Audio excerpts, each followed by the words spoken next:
Let's get right into the decks that we saw in Atlanta. There were 115 unique deck archetypes across those 1,453 players in the room of Atlanta, with 44 of those 115, or 38.3% of them, being unique decks, aka the only copy of the deck in the room.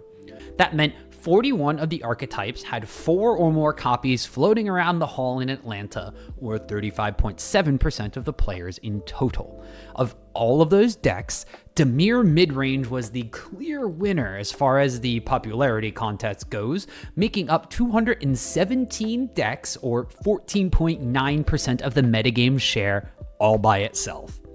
Now, not far behind it was Gruul Aggro, with 197 decks of its own in varying configurations, making up 13.6% of the metagame share. Golgari Midrange was actually the third most popular deck at Atlanta, with 126 copies and an 8.7% of the metagame share to its name. Esper Pixie was in fourth despite all of the coverage it saw, seeming like there was more, with 85 decks and 5.8% of the metagame share, while Domain Control, packing a lot of interaction, now had 80 copies for a 5.5% metagame share. Aggro without the green, aka Mono Red Aggro, had 68 decks in the room for a 4.7% metagame share, while Jeskai Convoke was the other aggro deck en masse at ATL, with 59 decks and a 4.1% metagame share.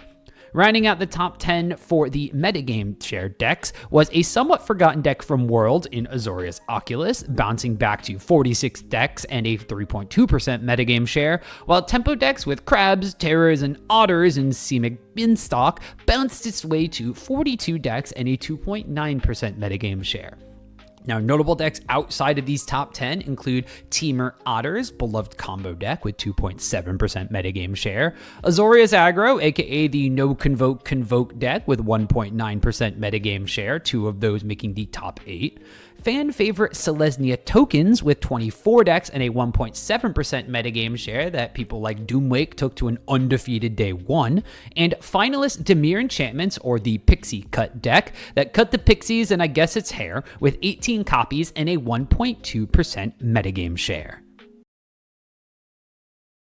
Gix's command about a turn or so later sealed the deal and forced a game-deciding or match-deciding game number 3, with the Gruul deck being on the play.